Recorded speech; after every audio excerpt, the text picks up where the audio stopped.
Welcome to this explainer. Today we're doing something a little different. We're stepping completely out of the bright, familiar world of established facts and descending straight into a grim, Gothic fable of Nietzschean philosophy.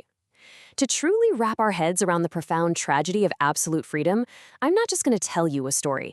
I'm actually going to speak to you as his constant companion, his fading, vanishing shadow. So settle in. Our journey into the sovereign void is about to begin.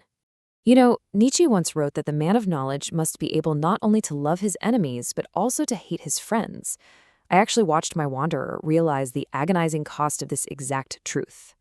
To seek out ultimate reality, he knew, deep down, that he had to tear apart the comforting lies and the safe sanctuaries of his allies.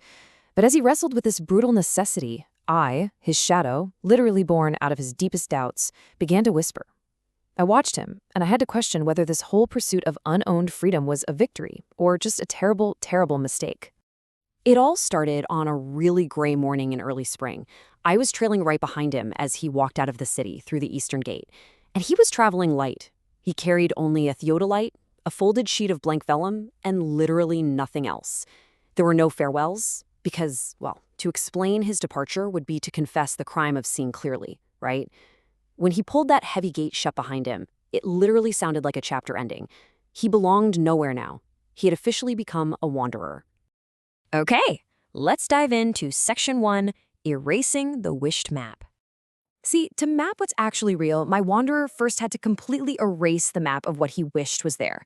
His entire life back in the city was spent reproducing this mythological topography, maps just filled to the brim with lush valleys and consoling fictions.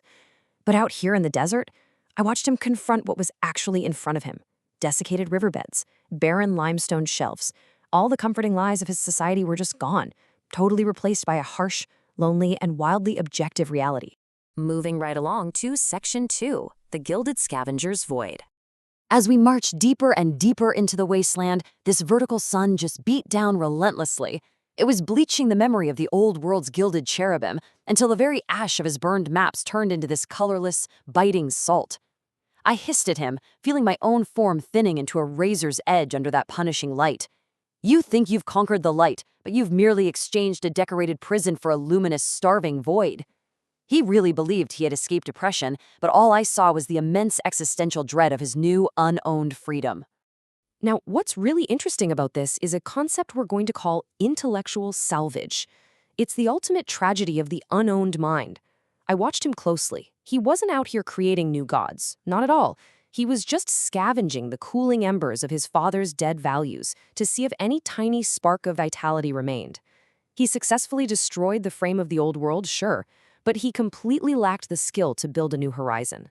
He mistook the dead silence of this desert furnace for the voice of a brand new sovereign law. Which brings us to Section 3, Surgery in Bone Dust. And this brilliantly illustrates what happened next. I literally watched him drop to his knees in this bone-white dust. Taking his jagged quill, he started carving into the very concept of the word good, deconstructing it until absolute authority lay in bloody, unrecognizable pieces in front of him. He was acting like a cynical art restorer, obsessively peeling back generations of moral paint. But instead of some ultimate profound truth, he found nothing but a blank, weeping canvas. He honestly thought he was performing surgery on the soul of humanity, but really, he was just salvaging the rusted hinges of a door to a sanctuary he had already destroyed. I remember letting out this rasping, cynical laugh and asking him directly, "Is this your mastery, to turn the absolute bedrock of human speech into a pile of historical accidents and etymological scrap? Because think about it. To own your vocabulary in this highly deconstructed way is simply to possess a graveyard of terms that no longer command any obedience whatsoever, leaving the spirit to just shiver in the cold, indifferent story of reality." Let's look at Section 4, Hunger of Blank Vellum. So he turns to this blank piece of vellum he brought from the city. But it wasn't just paper anymore. It was a white scream, a complete tabula rasa, demanding an impossible weight of meaning that his solitary hand could never provide. Let's trace his steps here. Step 1, he discarded the maps of the fathers. Step 2, he reached the unmapped peak. But Step 3 is where he hit his fatal flaw. He suffered the pure emptiness of a refugee's hunger. He claimed he was going to write becoming and mastery on that page, but his ink was nothing more than the sweat of his own isolation. So, the crucial point is that his quest for purpose is entirely failing, and it's failing in a terminally silent universe. As I whispered to him then, a peak without a myth? It's really just a jagged tooth of indifferent stone. His ink is just the salt of a desert that couldn't care less about his names. This Ubermensch state he was so desperately craving was revealed to be a desperate salvage operation on the very concept of purpose itself. Finally, we reach Section 5, the shadowless zenith.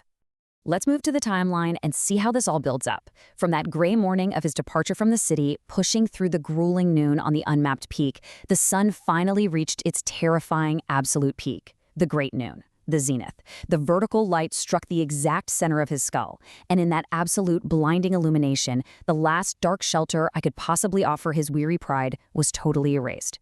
Absolute truth leaves absolutely no room for a shadow.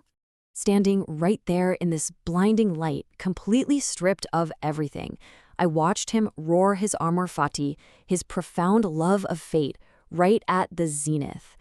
But let's be honest, it was a deeply tragic victory. This sovereign mind now stood utterly alone amidst a wreckage of ancient superstitions. His love of fate was merely the final salvage operation of a spirit that literally had nothing left to lose. As that ultimate light eradicated all the darkness, I delivered my final, devastating departing words, right as my own being completely dissolved into the shimmering heat. I told him, "Farewell, Master of the Void, for you have finally purchased the deed to an intellect that has no world left to govern." He achieved perfect, sovereign knowledge, absolutely, but it cost him the entire world. And so, the dawn he claimed he was bringing, it's revealed to be nothing but the first cold breath of a shadowless winter. Every single new value he attempts to write is ultimately just a broken ornament hanging on the neck of a dead god.